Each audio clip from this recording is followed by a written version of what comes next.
Olá, seja bem-vindo novamente. Hoje nós vamos conversar sobre suporte avançado de vida ao afogado no ambiente pré-hospitalar. Então, o que fazer quando vamos atender um afogado ainda no ambiente onde ele está? Ainda na praia ou na piscina? Então, a gente chegando de ambulância para dar o primeiro atendimento ao afogado. No intra-hospitalar não existe muita diferença. A gente vai conseguir muitos dos princípios que nós temos no pré-hospitalar vão ser aplicados também no intra-hospitalar. Mas hoje a gente vai, o cenário dessa aula vai ser no ambiente pré-hospitalar. Então, você sempre foi um fã de medicina de emergência, resolve, né, depois de muito tempo, consegue chegar no seu trabalho que sempre quis que trabalhar no serviço de resgate aéreo, né? Chega lá, primeiro plantão, entra, aquele hangar bonito, cheio de helicóptero, todo o material, todo mundo lá, e você deslumbrado, pensando, putz, meu primeiro plantão. É um dia quente de verão, o seu trabalho é numa praia, né? Um serviço que fica no litoral, e a gente está em época de férias, verãozão. E antes de você conseguir fazer o checklist, antes de você conseguir tomar café da manhã, antes de mais nada, começa a tocar o alarme e todo mundo sai correndo pro helicóptero porque já entrou uma ocorrência de afogamento na praia. Aí você pensa, putz, afogamento. Tem algumas particularidades. Como é que eu atendo um afogado? O que que eu faço com um afogado? Aí, enquanto está em deslocamento, você vai revisando. A gente tem os graus de afogamento. Grau 1, o paciente vai estar só com tosse, tranquilo. Esse paciente posso liberar no local. Grau 2, quando você vai fazer a ausculta, tem alguns estertores esparsos, um pouquinho de espuma na boca, mas bem tranquilo. 3, a gente tem estertores difusos, estertores até ápice, bilateral, mas com a pressão normal. 4, nós temos os estertores difusos, então bilateral até terço médio, até ápice. E além disso, hipotensão. Aí você pensa, pô, eu sei que o nosso quinto pilar do exame físico agora é a insonação. Será que a utilização do ultrassom no afogado tem um papel? Então, ele ajuda muito a gente a fazer esse diagnóstico de como está o pulmão do paciente. Ainda não tem nada escrito assim de como classificar, utilizar o ultrassom para classificar, mas a gente sabe que a presença de linhas B, a quantidade de linhas B em cada campo, e em quais campos, em quantos campos, está correlacionado ao grau de comprometimento pulmonar. Então, quanto mais linha B, quanto mais campos estiver presente, a gente sabe que mais líquido tem nesse pulmão. O grau 5, então, nós temos a parada respiratória. Então, o paciente não respira, mas ainda tem pulso presente. E o grau 6, a parada cardiorrespiratória.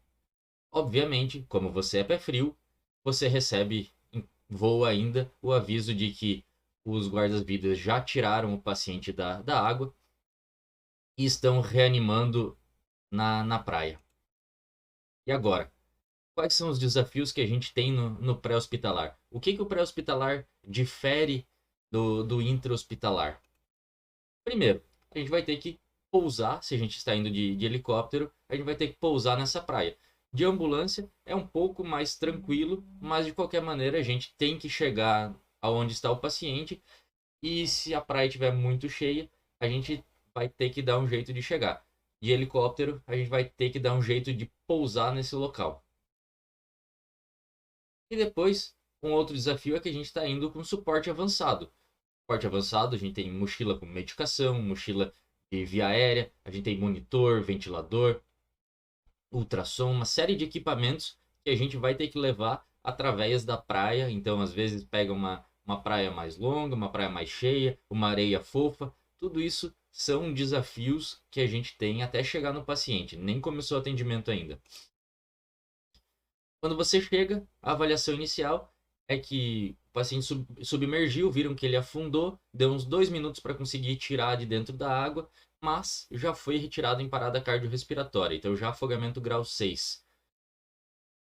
Acionaram a gente muito rápido, o voo foi curto, em 5 minutos você chegou. Então, 5 minutos de RCP, mas os guardas-vidas não têm um desfibrilador externo automático. Então, estão só ventilando com bolsa, válvula, máscara, né? Então, com ambu e fazendo compressão. Aí a gente chega na cena e tem que fazer a nossa montagem de palco. Então, preparar o material, que é mais um desafio no pré-hospitalar, né? A gente tem areia, a gente tem maresia, a gente tem água. É um ambiente que não é controlado, não é um ambiente limpo como dentro de uma sala de emergência. E esse é um desafio, né? A gente prepara o palco e daqui a pouco vem uma onda e dá uma lambada em todo o material. Então, é uma coisa que a gente tem que se preocupar. Os guarda-vidas geralmente tiram o paciente, já começa a reanimação perto da arrebentação. Então, se for atender ali, tem que ficar muito atento com a chance de tomar uma ondada no material e ter que sair correndo. Então, se for possível, tirar esse paciente de perto da arrebentação, montar o palco um pouco mais longe.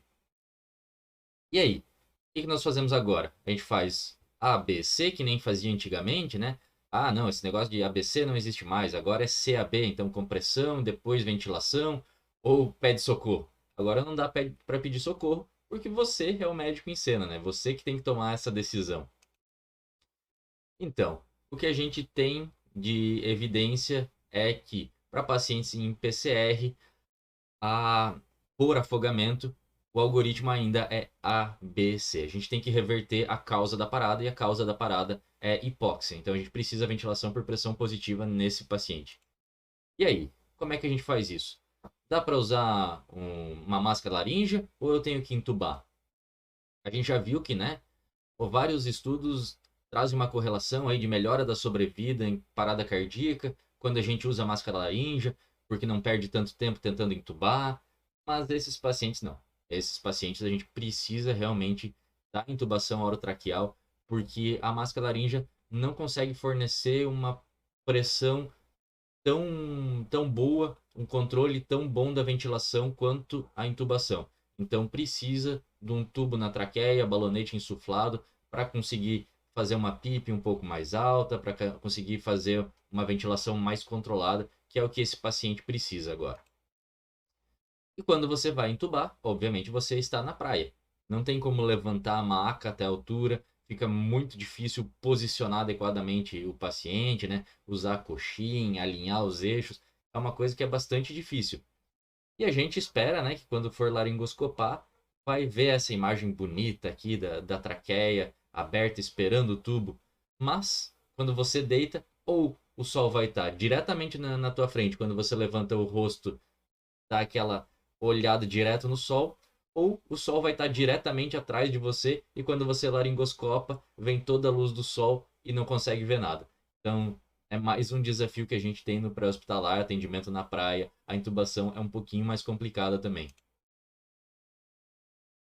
A gente aproveita esse momento também para fazer a sondagem gástrica, que esses pacientes têm um estômago distendido, então eles engoliram a água, pode ter distúrbio hidroeletrolítico mais para frente, mas principalmente a gente precisa diminuir o volume do estômago para poder o pulmão expandir de maneira adequada. Então a gente vai fazer sondagem gástrica nesses pacientes.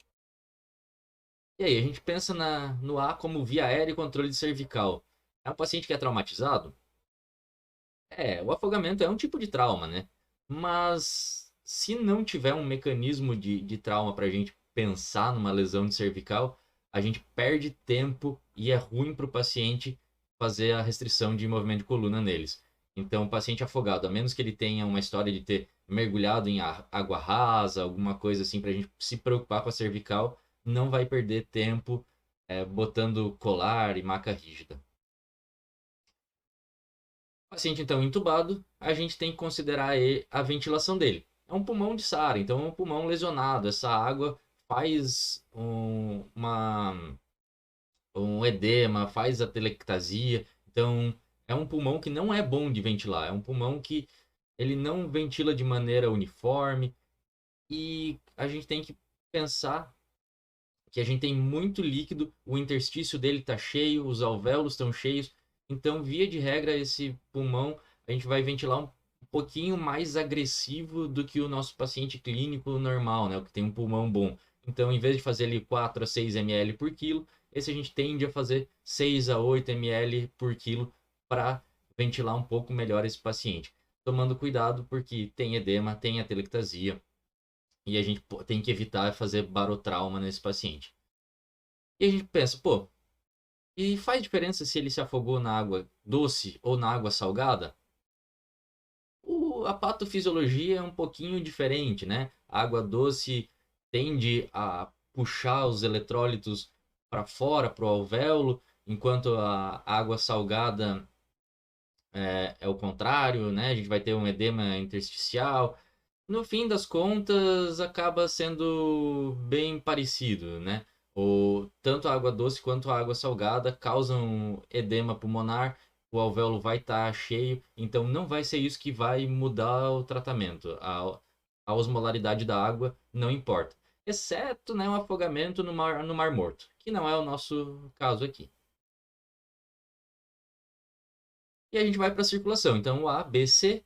Agora a gente vai pensar, qual que é o ritmo desse paciente? É muito raro que esses pacientes parem em ritmo chocável, porque a causa do afogamento, na maioria das vezes, é pela hipóxia.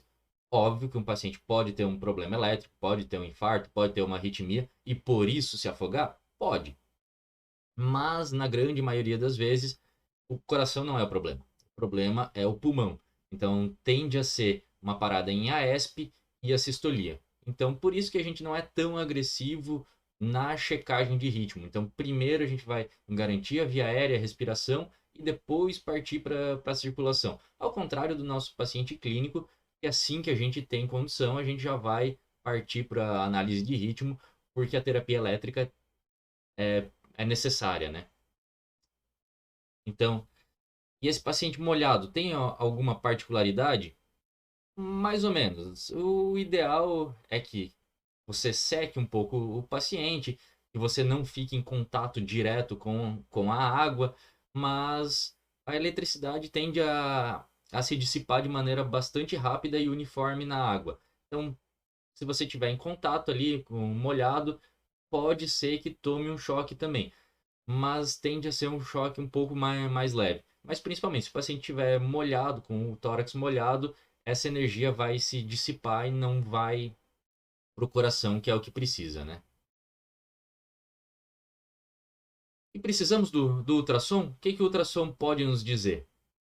Então, a gente tem o ultrassom, alguns protocolos de ultrassonografia na PCR. Então, inclusive, a gente pode procurar, se a gente vê a ESP ou a sistolia, a gente pode procurar no ultrassom, ver se realmente tem contratilidade, como é que está esse coração, se é uma AESP ou uma sistolia de verdade, se eu tenho um miocárdio, que nem aqui a gente tem uma fibrilação, então isso pode ser um indicativo para a gente já fazer a terapia elétrica.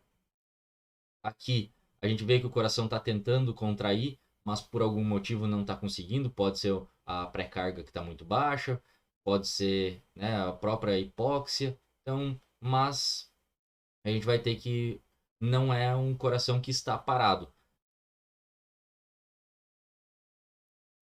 E outra coisa, a gente tem que pensar em evitar a hipotermia. Então, alguns estudos dizem pra gente que a neutralidade térmica é com 33 graus. Então, se a água tiver 33, na teoria eu não perco nem ganho calor.